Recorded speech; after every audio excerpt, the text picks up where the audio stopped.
Dan perkataan Samuel sampai ke seluruh Israel. Orang Israel maju berperang melawan orang Filistin dan berkemah dekat Eben Heser, sedang orang Filistin berkemah di Afek. Orang Filistin mengatur barisannya berhadapan dengan orang Israel.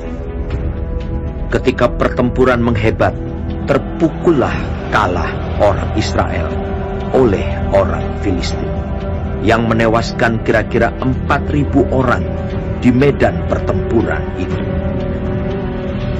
Ketika tentara itu kembali ke perkemahan, berkatalah para tua-tua Israel, "Mengapa Tuhan membuat kita terpukul kalah oleh orang Filistin pada hari ini?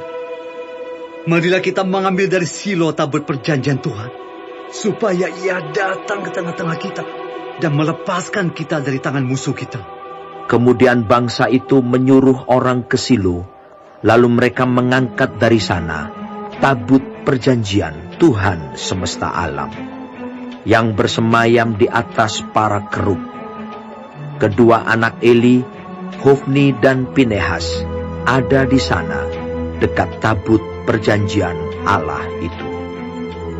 Segera sesudah tabut perjanjian Tuhan sampai ke perkemahan, bersoraklah seluruh orang Israel dengan nyaring, sehingga bumi bergetar.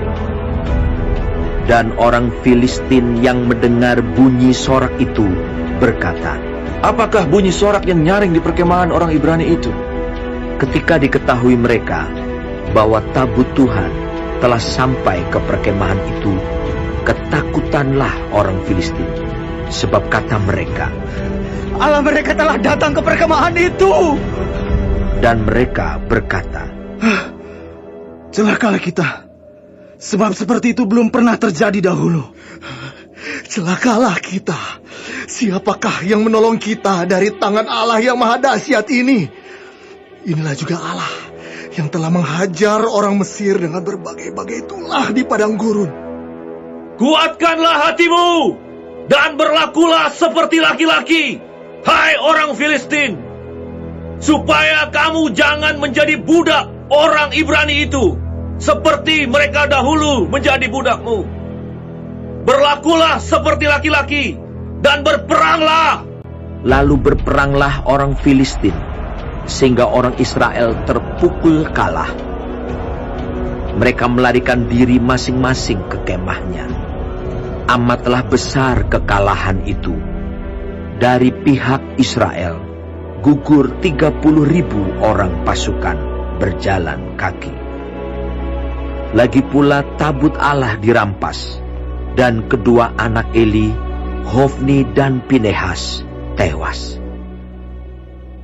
Seorang dari suku Benyamin lari dari barisan pertempuran, dan pada hari itu juga ia sampai ke Silo dengan pakaian terkoyak-koyak dan dengan tanah di kepalanya.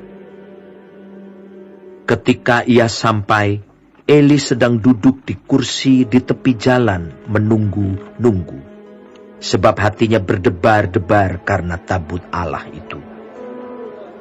Ketika orang itu masuk ke kota dan menceritakan kabar itu, berteriaklah seluruh kota itu. Ketika Eli mendengar bunyi teriakan itu, bertanyalah ia, "Keributan apakah itu?" Lalu bersegeralah orang itu mendapatkan Eli dan memberitahukannya kepadanya. Eli sudah 98 tahun umurnya, dan matanya sudah bular, sehingga ia tidak dapat melihat lagi. Kata orang itu kepada Eli, "Aku datang dari medan pertempuran. Baru hari ini aku melarikan diri dari medan pertempuran."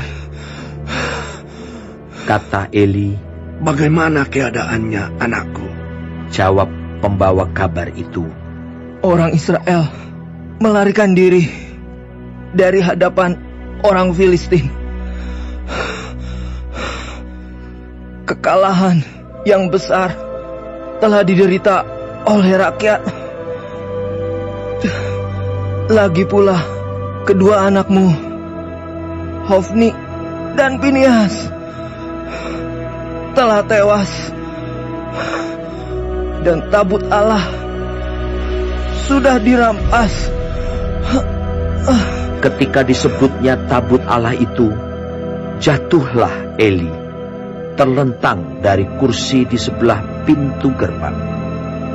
Batang lehernya patah dan ia mati, sebab telah tua dan gemuk orangnya.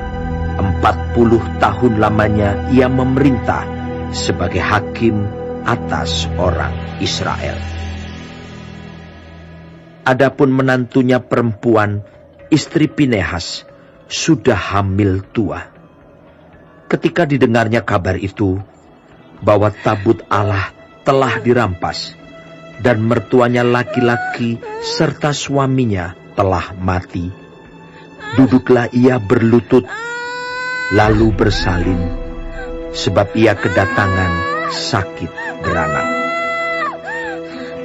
Ketika ia hampir mati, berkatalah perempuan-perempuan yang berdiri di dekatnya, "Janganlah takut, sebab engkau telah melahirkan seorang anak laki-laki."